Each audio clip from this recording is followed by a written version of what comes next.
we already live in a one state. It is a state in which the Jewish majority rules the Palestinian minority.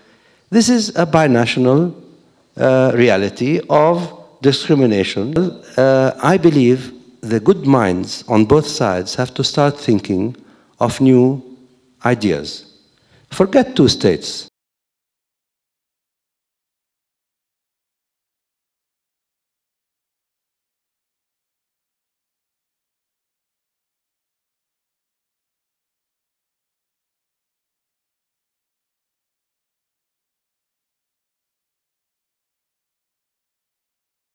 When we look at the subject we want to be discussing tonight, actually the situation is quite paradoxical.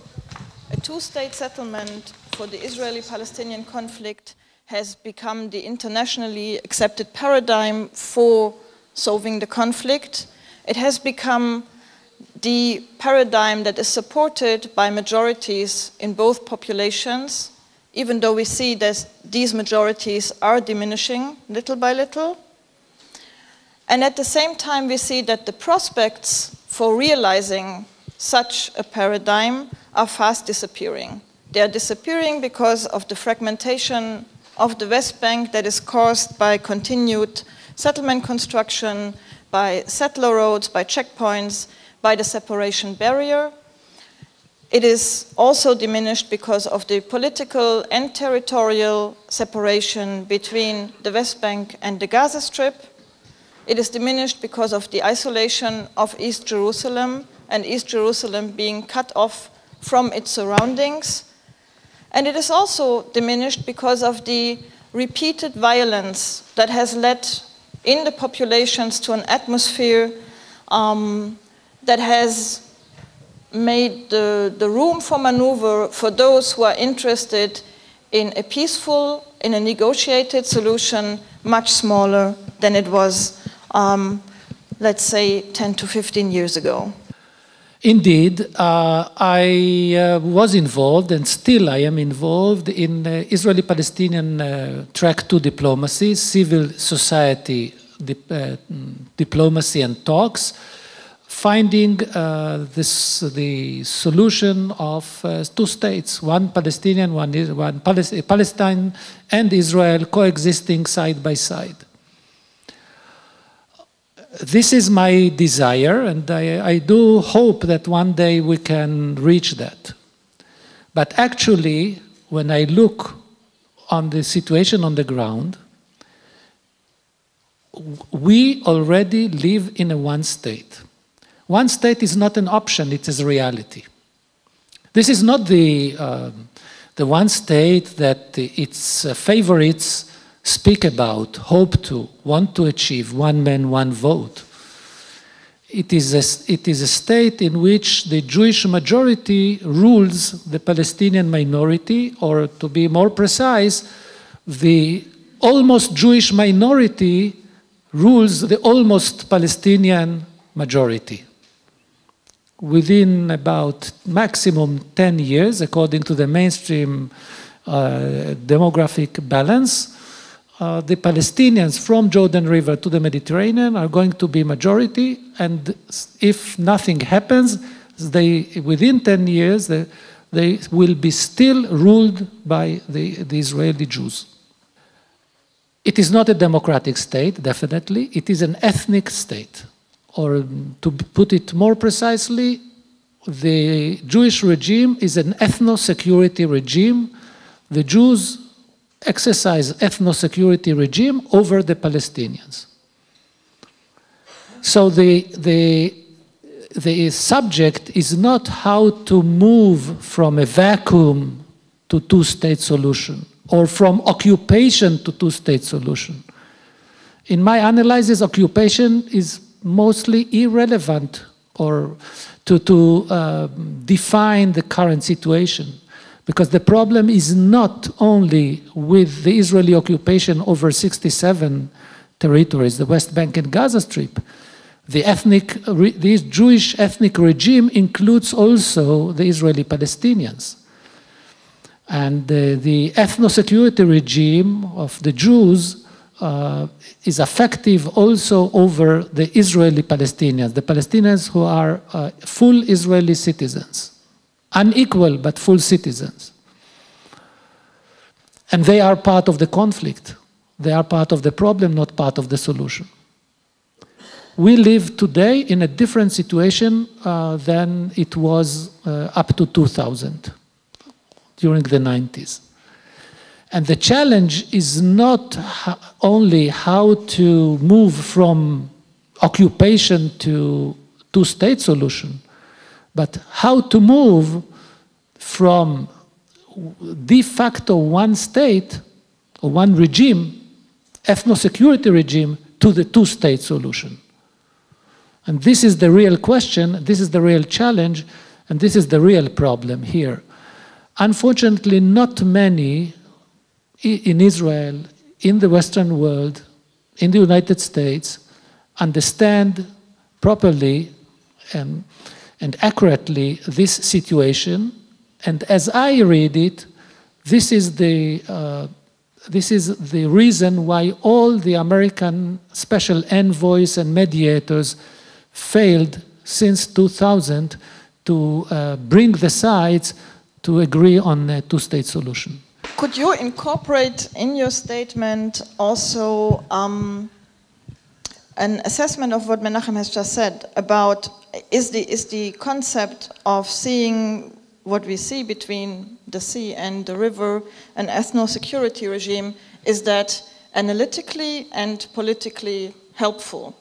I think that in English, when you use the term occupied, in many cases, it's to describe whether the bathroom or toilet, a public bathroom or toilet, has somebody inside it.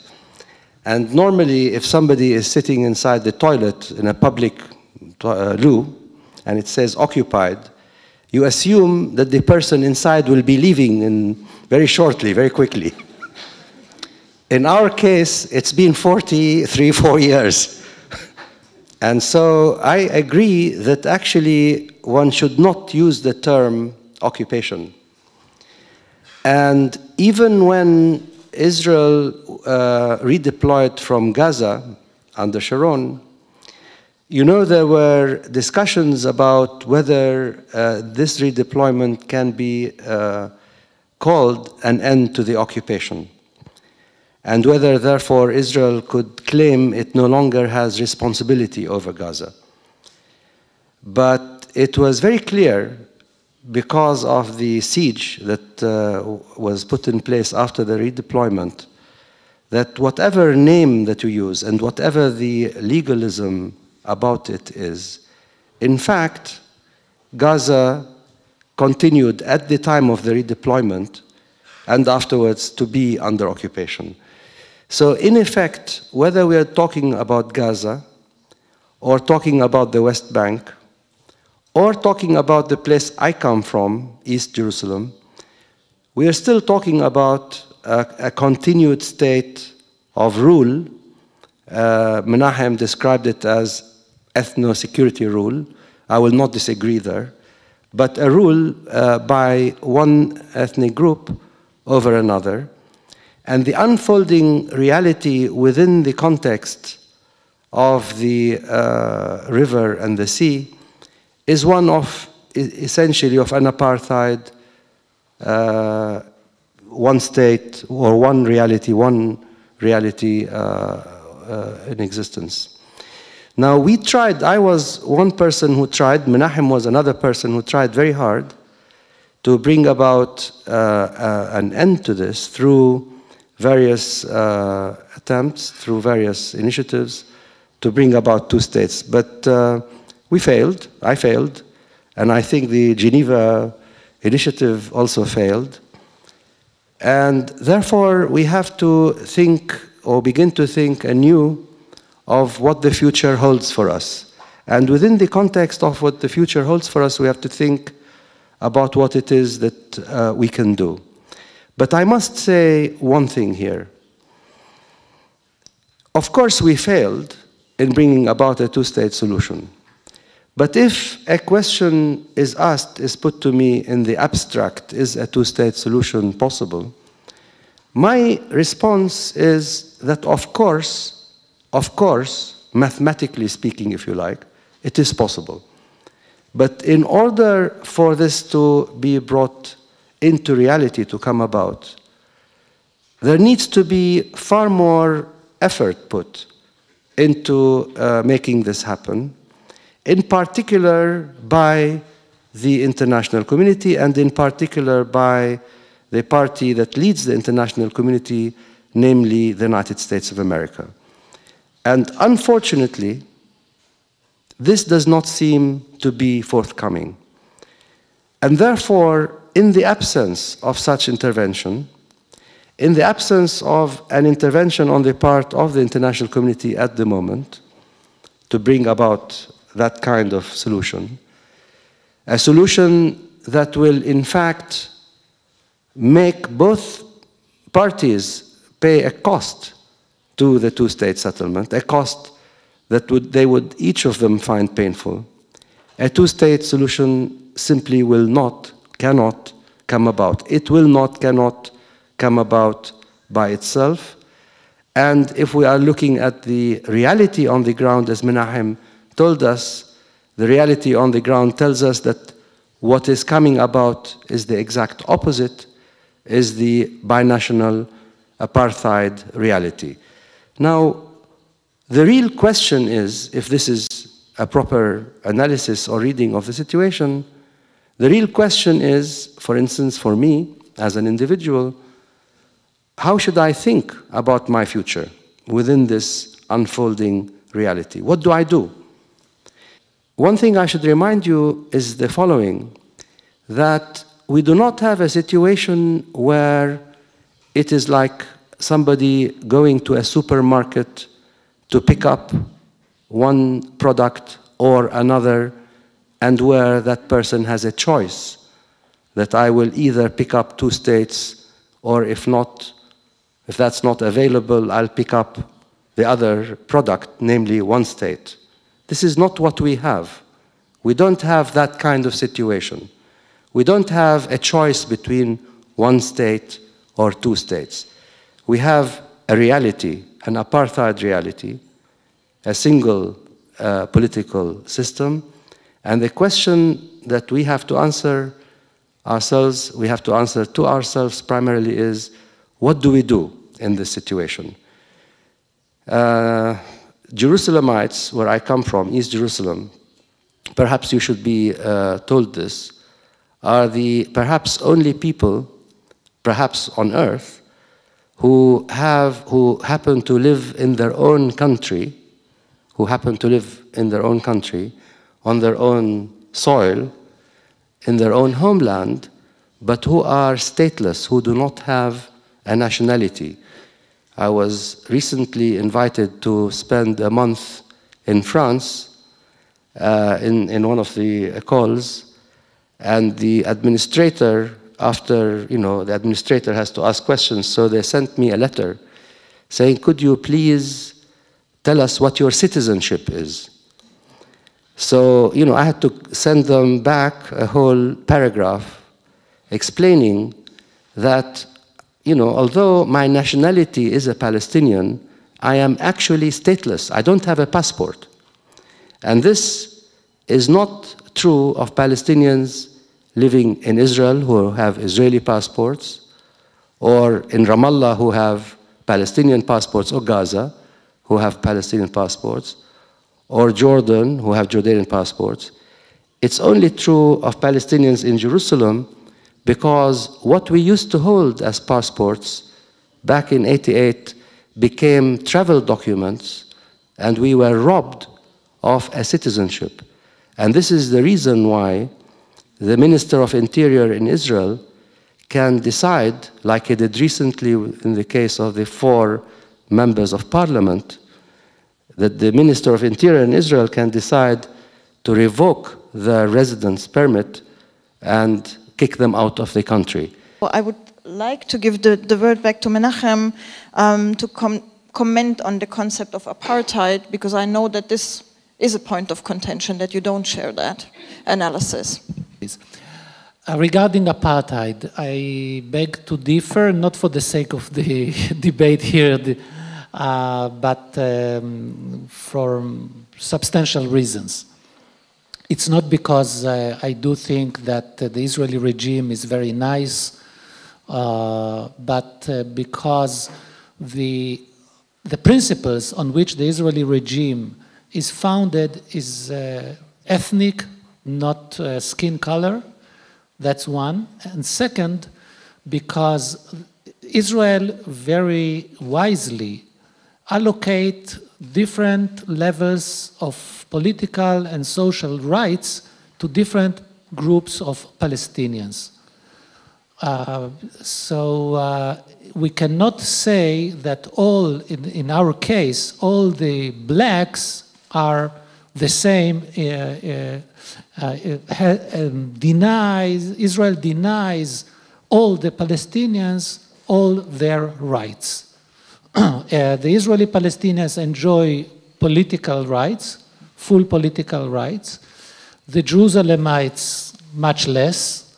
Then we have the West Bankers divided into two groups, those who are to the east of the barrier, those who are to the west of the barrier. And we have the Gaza Strip. Of course, there is the third group of Palestinians outside Israel, but Israel does not rule them.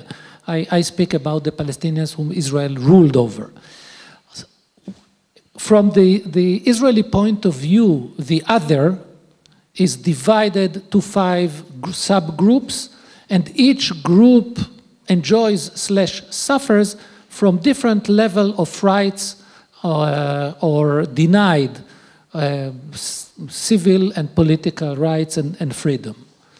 This is not the case of apartheid, and if you look into the analysis by scholars supporting the apartheid concept or implementing the apartheid concept on the Israeli-Palestinian case, you will find that all their analysis relates to the West Bank and Gaza Strip only. In my analysis, this is a mistake because the Israeli regime over the Palestinians is an ethno-security regime which includes the Israeli Palestinians. But for the apartheid supporters, apartheid concept supporters, the Israeli Palestinians do not fit the paradigm. So in my view, it's better not to use, from academic point of view, it's better not to use the apartheid paradigm, and I may say the Israeli regime is worse enough even if we do not use the apartheid concept. The conflict is not about skin color, it's not about race, it's a conflict between 2 ethnic groups over a territory. And our conflict in the Middle East should be viewed as another conflict like what you Europeans have in the Balkans. Now, the discussion over the term apartheid, I agree, is a stupid discussion over terms, if it is over terms. But it is over a reality. And the reality is, you want to call it ethnocentric, I'll go along, ethnosecurity. But the reality is that you have, by constitution, a discrimination that is not ethnic, actually, that is religious. It's even worse. Because on the Arab side, we have many ethnic groups. And on the Israeli side, there's many ethnic groups. What unites the Israeli side in being together against us is this religious affiliation, this religious factor. And I think religious discrimination is far worse, in my view, than the worst kind of discrimination.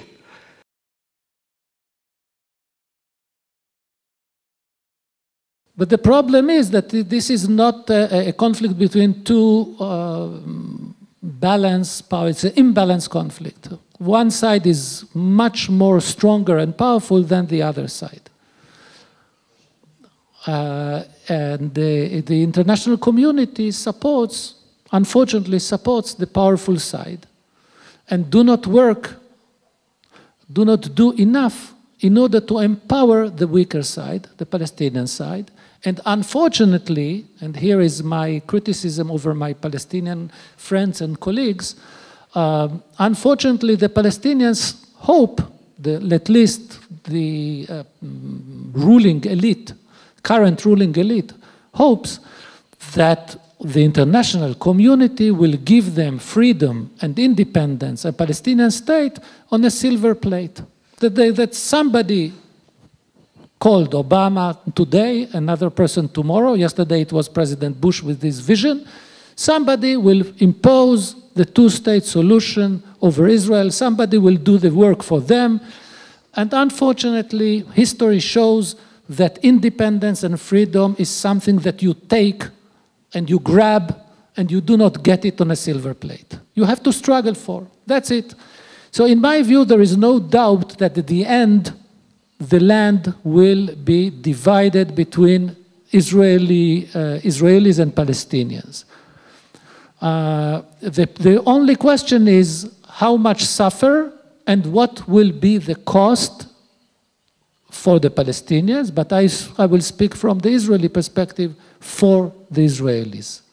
And as long as we delay moving, or we Israelis think wrongly that the current state of affairs will last forever, that we will rule by force the Palestinians, and perhaps one day they will agree to stay as they are today, and to accept a kind of autonomy or a mini-state over between 40 to 60% of the West Bank.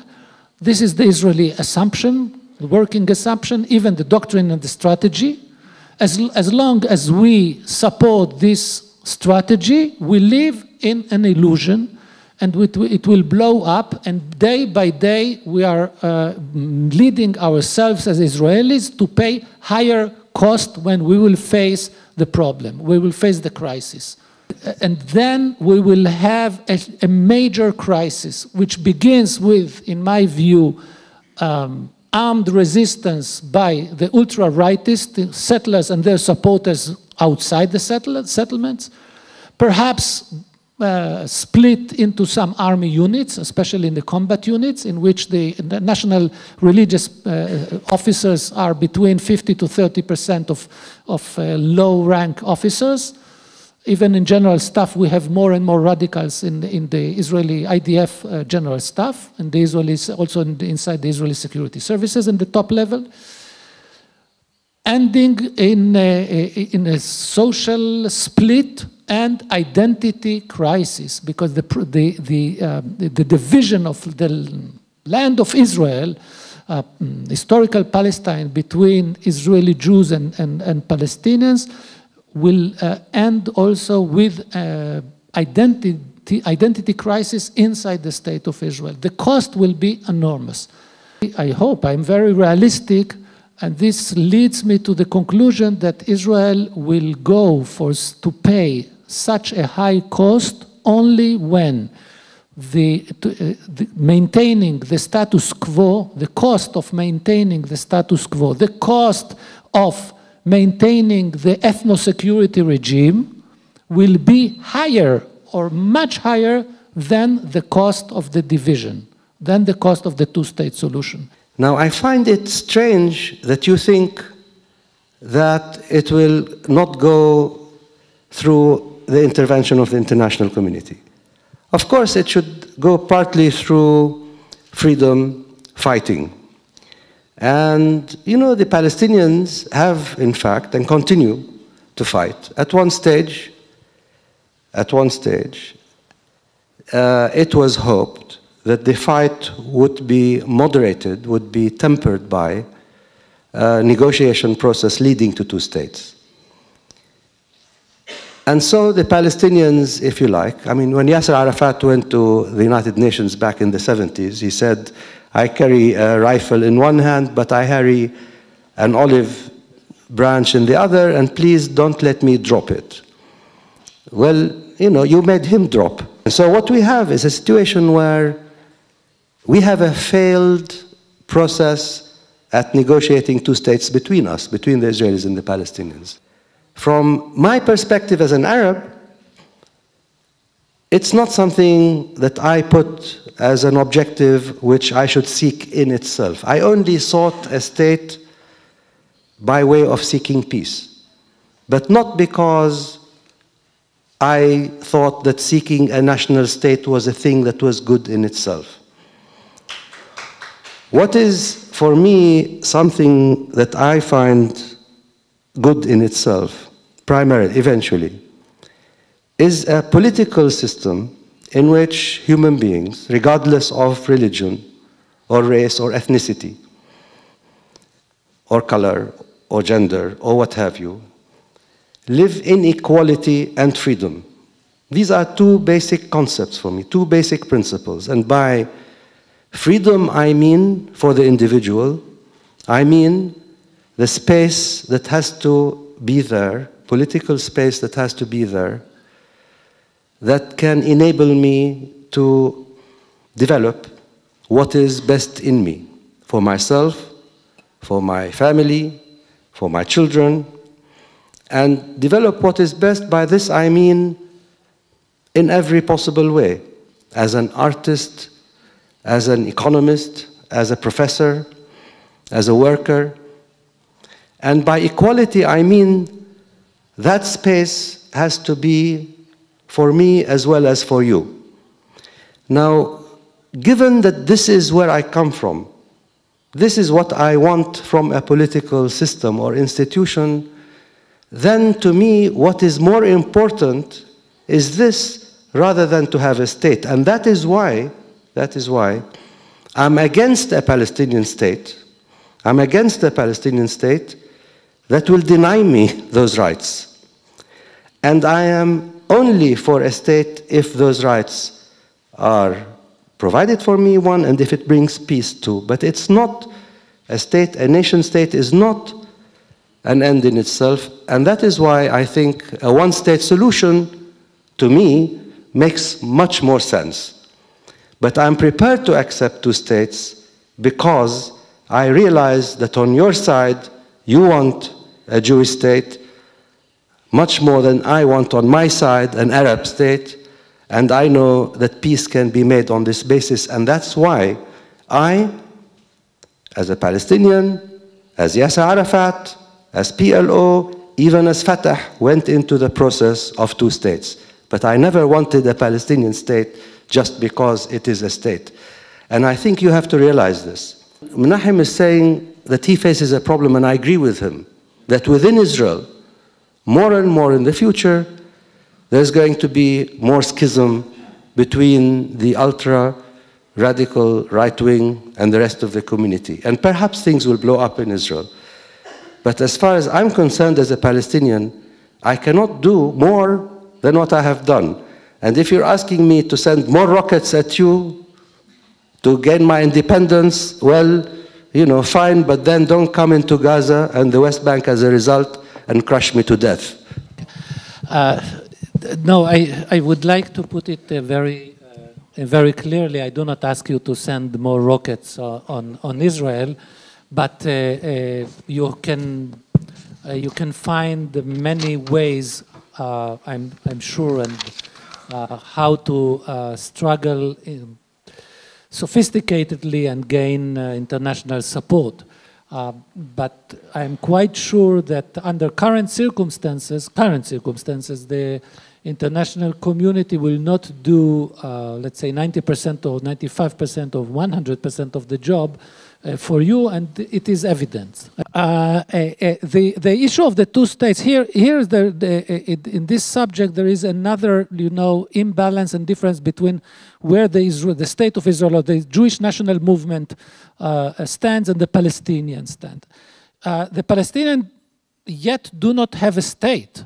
The Jews already have a state. Okay, the state of Israel is a matter of fact. So we do not begin from zero at the moment.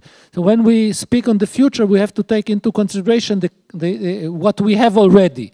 We may repair, we may change, but we cannot withdraw back. And I wish I could live with Sari in a state that he envisioned. The two states that I support of is a state of Israel on 4 June 67 borders, with a physical border dividing between Israel and Palestine, including in Jerusalem, perhaps up to 2% land swap between Israel and Palestine, but no more than 2%. Of course, exercise of Palestinian refugees return in a meaningful number, not in a symbolic one. Otherwise, there is no solution to the 48 refugees problem. This is my personal view. And fundamental change of this individual and collective status of the Israeli Palestinian citizens. We cannot, I say we in Israel, we cannot continue to deal or to treat with our Palestinian citizens as we do today. Now, Menachem, this is of course not a majority opinion in Israel, and maybe you can explain what the main point of contentions are. Why does the majority in Israel actually not share this kind of approach? Thank you very much for reminding me. The Jewish majority in Israel does not support the division between 4 June and the occupied territories. They, at maximum, they support the two-state solution, while the Palestinians get less than 100% of the 67 occupied territories. The Jewish majority opposed to any Palestinian return, even opposed to sincere apology and taking responsibility on the fate of the Palestinian refugees in 48. The Jewish majority is against recognizing in principle the right of Palestinian refugees to return, even though no Palestinian will exercise this right. And of course, the Jewish majority opposed to give collective rights to the Palestinian citizens of Israel. Now, here we are. These are examples of an ethnic conflict, of one ethnic group. It's not religion, sorry. It's kind of a mix, but it's not theology. It's kind of a mix of clan, of history, of language, of culture, which compose ethnicity. We are deep in an ethnic close mind, in a ghetto mentality, in a siege mentality, and the Jewish majority, we think that all the world against us, and the Palestinians cooperate with the anti-Semitists and want to throw us to the sea, and deny the right of the Jewish people for self-determination and the state of Israel to exist. And what they cannot do today by Qassam rockets, tomorrow they will do by demography. That's the Israeli perception. It's wrong, and it goes against the facts on the ground. The facts on the ground is that Israel is very powerful. In my view, there is no existential threat on the state of Israel. Israel is very well based. A nuclear power, regional power, very, very strong state. And, but the Israeli mind is just on the opposite. So you can see the two contradicting expressions of the same mentality. Overreaction by force, and perceiving an existential threat on the other hand. And moving between existential threat and the imagined daily threat to the existence of the Jewish people or the state of Israel, and then overreaction by force and planning to bomb Iran and going to Gaza and threatening to destroy Beirut next time, and so on and so forth. I have good news for Menachem. And the good news is that they are not the only paranoid people, because we are as well, the Palestinians. And we think the world is against us, and we think there's a big conspiracy against us, and that the Israelis want to drive us into the sea, into the desert. And, you know, we live in a state of constant paranoia and fear. So we share this. Maybe it's infectious, the disease. Sorry. But with regard to the two-state solution, I want to say the following. We heard Menachem describe a two-state solution. And, you know, if it came to me and to him, and this was it, I would go along with such a solution. Not because I think it's a perfect solution, as I say, but because I think within the context, it is what will bring peace to the two sides, and in that sense, therefore, it is what is best. However, we also heard him say that it's actually a solution that's only supported by the minority, himself, of one, maybe two people. No, in fact, it's supported by not a few people, but quite a few people in Israel, but not enough people. And on the Palestinian side, such a solution, I would claim, could be supported also, in theory, if it came to pass that such a solution were to suddenly be presented on a silver plate by anyone. But the problem is that such a solution is not actually available. It's not there. So we come back to where we are. And where we are is the following, that we can't turn the clock back, as he said. We can't turn the clock back, it is true, to the good old days when negotiations began and everybody was hoping that in fact we can come up with two states. We cannot go back there, but we can go forward, not back. And going forward, we have to think of how history will unfold for us in the future. And as we look at the situation on the ground, as you rightly describe it, this is a binational reality of discrimination, call it what you will. And the question is, how do we deal with it? How do we address it? It's not going to be solved by going back to the board, to the blackboard, and doing two states between Lieberman, Mr. Lieberman, and I don't know, Sheikh, whoever in Hamas, because that's what we have now. No, but they're not going to do it. So what is going to happen? Well, I believe the good minds on both sides have to start thinking of new ideas. Forget two states. There's nothing sacrosanct about two states. I mean, it's great if it were to come about, but there's nothing sacrosanct about two states. Let us think about Palestinians, Arabs, and about Jews, and let us think about a future in which Jews can get what they want,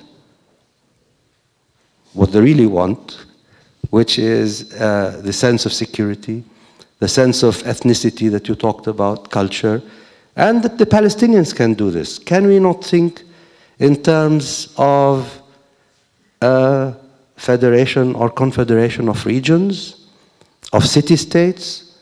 Can we think not of a situation over a period of years, extending a period of years, in which slowly, not immediately, but slowly, we can develop the rights of the Palestinians so that they can come to become equal with Israelis, economically, politically, and otherwise. Of course, Menachem speaks from a very advanced, progressive, left-wing perspective, but you all know, and he knows, and we were speaking earlier also, that it's amazing that it is from within the Israeli right that we're beginning to hear noises about, in fact, treating us, the Palestinians, like normal human beings, ordinary human beings. The left deals with us, the Palestinians, like, you know, we are separate. And therefore, they should build a wall, a state for them, a state for us. But the right is beginning to say, look, the right is beginning to say, look, these guys, they're not going to become a majority. We need this to be a Jewish state, but at least give them rights, because we can't go on like this without giving them rights.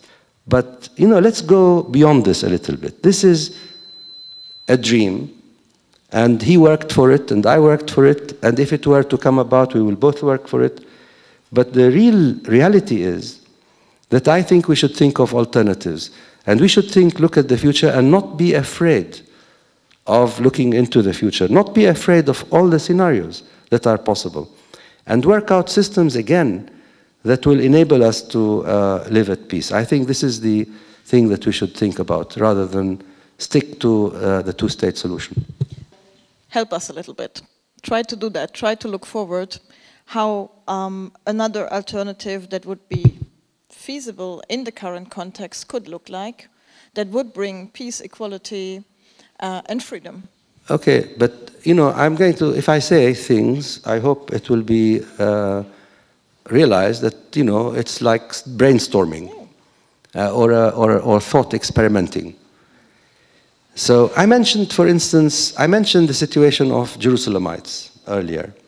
East Jerusalem, that's me, people like myself, do not have political rights within Israel, but we have what is called residence rights within Israel.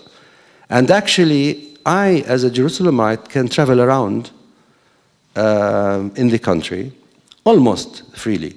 That's to say, from East Jerusalem, I can walk into West Jerusalem, and nobody will necessarily recognize that I'm a threat. And in fact, even if they stopped me and looked at my ID card and realized I was an Arab, they couldn't really do anything because I have the right to walk into West Jerusalem.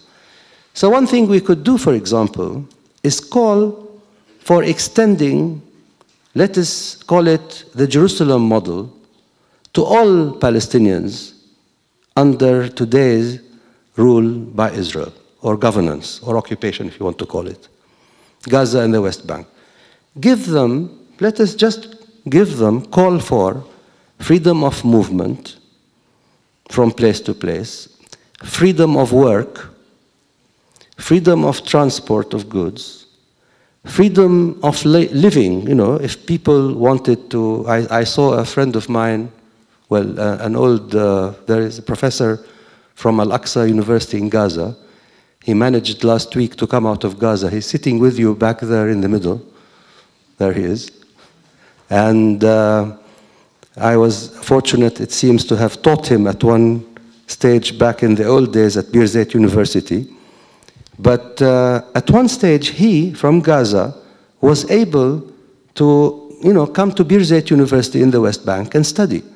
Today, he has to go to Egypt after, Gaza last, whenever it was, or Egypt opened the borders. And he had to go to Egypt and run all the way around in order to come back to Germany. Now, freedom of movement. Let's begin with basic freedoms. Not political rights immediately, and not necessarily all freedoms to everybody at the same time. But let's go in stages. Let's go ahead stage by stage, giving more and more basic civil rights, eventually reaching political rights. I think such an experiment over a period of time might enable us to prepare for a future in which we can once again live together. Like Menachem knows and was telling me before we started, people used to live together before Zionism back in Palestine as Jews and Arabs. As to how far the current setup of the PA would be an inhibition to go towards that path?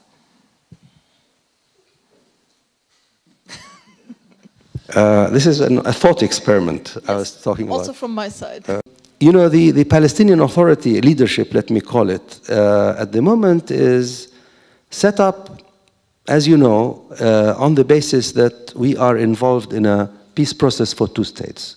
This is basically the official position of the Palestinian leadership, and it's the official position of the upper leadership, the PLO, as well as the position of the PA, the Palestinian Authority, which is the civil service, if you like, structure under the PLO.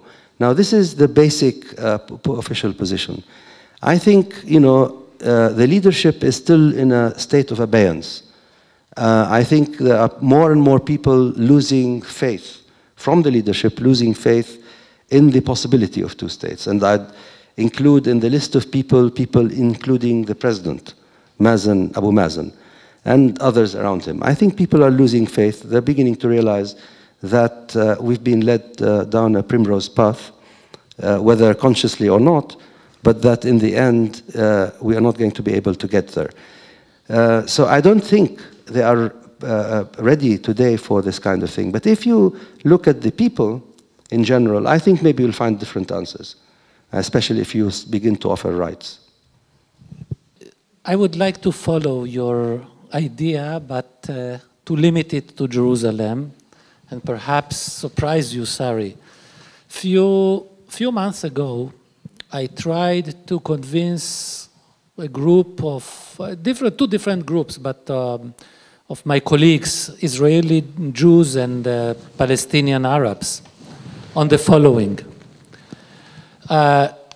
Since the Israeli barrier built in Jerusalem area enlarged de facto, enlarged Jerusalem to include actually 4% of the West Bank, instead of only 1% of the West Bank that was annexed in June '67, okay, the barrier, the route of the barrier, which expand Jerusalem to the east, north, and south, okay.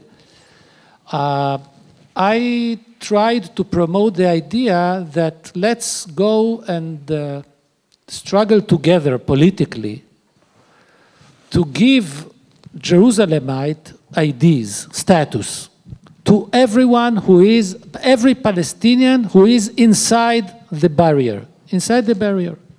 But they already have it. No, including the Bir Nabala, including everyone. So if Israel expands Jerusalem... It's already expanded it. Yeah, but not, no. The Al-Azariya is outside, Bir Nabala is... But back in '67, Jerusalem was expanded, as you know, by 50 square kilometers. Yeah, okay. And annexed to Israel. Yes, beyond the annexation, to include all those who are in the barrier and to give them full equality as Israelis.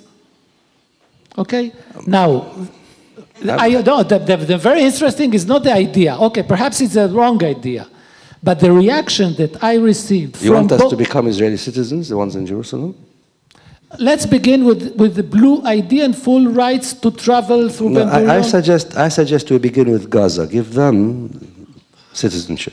Okay, but sorry, but the interesting point is that the idea was rejected by both Palestinians, East Jerusalemite Palestinians, those who suffer from the barrier also, and the Israeli Jews in the left.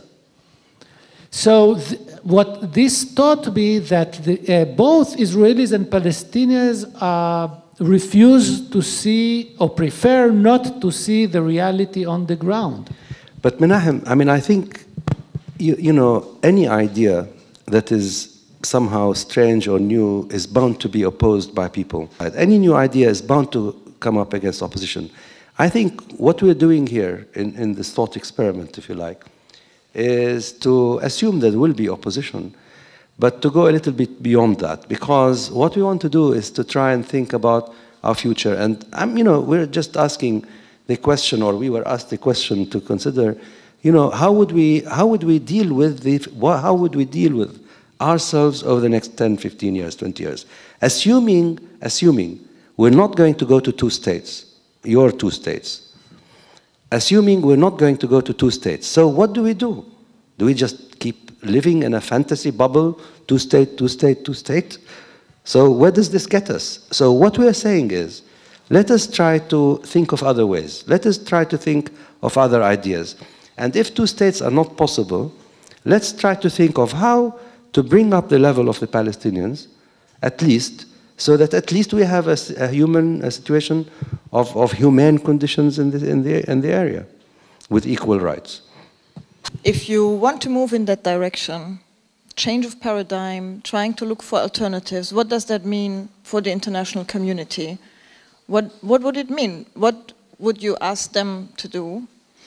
And it is very difficult as long as the path of where you want to get to is not clear. The international community involvement with the Palestinians, as you know, over the past few years, 10 years, 15 years, has been to support the establishment of the PA and the running of the PA, that's the Palestinian Authority. And the idea was, you know, if the international community, by the way, is you. I mean, your taxes, your tax money is coming to us. And the idea is that this way of helping us is along the road of building up a state. But let us assume a state is not in the offing. What does one do? What do you do if you want to help? Of course, you can say we don't want to pay then at all, and that's your right. You can say, you know, we stop paying. But on the other hand, if help is to continue, perhaps it has to be redesigned. And it has to be redesigned so as to take into account not financial assistance to develop an independent state alongside Israel, but financial assistance to develop the development of human conditions of Palestinians, whether in Israel or in the West Bank or in Gaza, to bring the level of Palestinians up to the level of Israelis. There was a debate 2 or 3 years ago in Tel Aviv between two people, two Israelis. One of them a supporter of two states. He's a long-time supporter of two states. He's an avid supporter till today. That's Yuri Avneri. And the other is a supporter of one state, who's Ilan Pappé. And the two were having a discussion. That was about 2 years ago. And Yuri Avneri actually made some very good points. One of them was, in response to Pappé, one of them was this: let us suppose all of a sudden today we have one state, one political system. Let us suppose we give all the Palestinians equal political rights, they can vote in the Knesset. Will this actually, you think, affect suddenly, transform suddenly the life of the Palestinians, bringing up the levels, standards of living on a par with those of the Israelis? And of course the answer was, or is, of course not.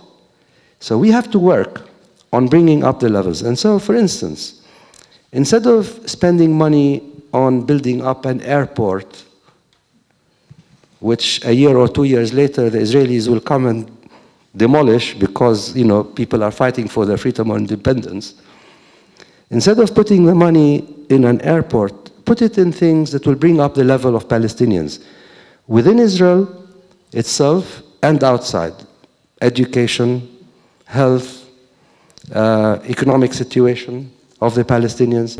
Of course, I agree with Sari, but I do see that there is one precondition before the international community moves to adopt your ideas. And there is one precondition which the international community, means the civil society and the governments, are not ready to admit and to deal with. The precondition is to stop supporting the current state of affairs, to stop supporting the Israeli ethno-security regime over the Palestinians and the Palestinian institutions and the mirage that Sari spoke about.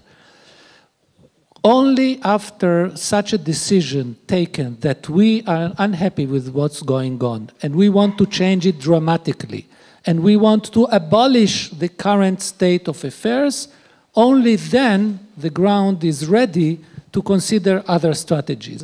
In the different states, in the international community, different societies, there is not enough pressure on the politicians to reconsider their policies and to say, okay, the current state of affairs does not lead nowhere, perhaps it does not serve our long-term strategy and the goals, and we must change. This is a precondition. Without that, I don't see anything happen. But this is, of course, something that the Palestinians can influence.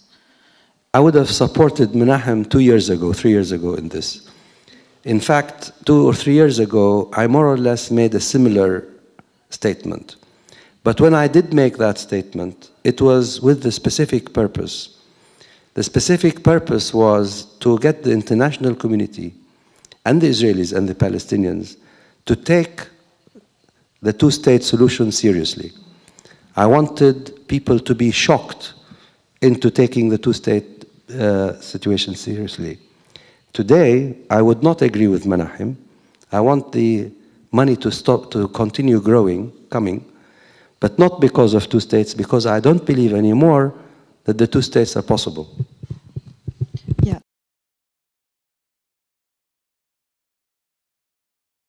The problem is not the settlements. Settlements are not a product of a bunch of messianic, crazy, religious, nationalist extremists that hijack the state.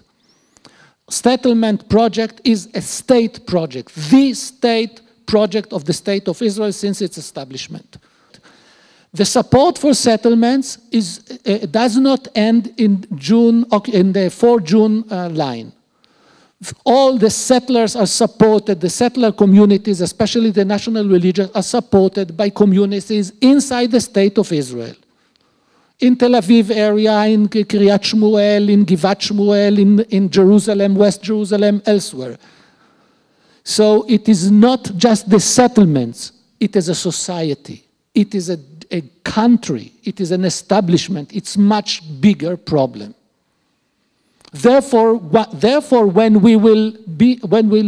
Israel may force to leave the occupied territories and evacuate most of the settlements, then we will face a huge problem, split in the army, radicals will use guns, and we will face an identity crisis that up to date, we never faced.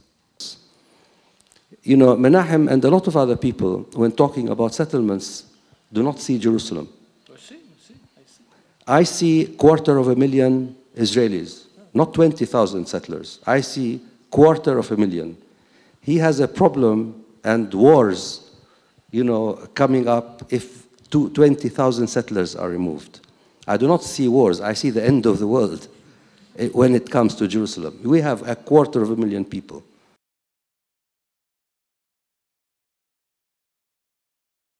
I mean, you exaggerated it perhaps, but I would not disagree. Not that the Arab states have been the worst enemies. I mean, our worst enemy has been our dispossession from our country. Should not forget that. But we have not found the kind of support we should be finding in the Arab world. We still do not find, even today, the kind of support we should be finding from the Arab world. And by the Arab world, I mean primarily the Arab governments. I do not mean the Arab people.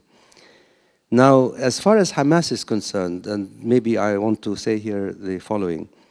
I think in an indirect way, I already referred to what I would find acceptable or not acceptable. Hamas basically will run, if it came to it, will run a religious state. And for the same reason, I'm against any religious state. I would be against that kind of state. Not because of anything else. So I wouldn't feel happy or free if the state that I'm going to create is going to be a religious state or a state based on religious law. It's not my kind of principles that draw me to either fight for liberation or for independence. I want to say with regard to the Best Eastern Hotel, the following. Now, this was, I think, in near 2000, maybe. 2002. And at the time, if I remember correctly, Israel had just begun to build the wall, the barrier. And at the time, I felt that the wall that Israel was building, it was building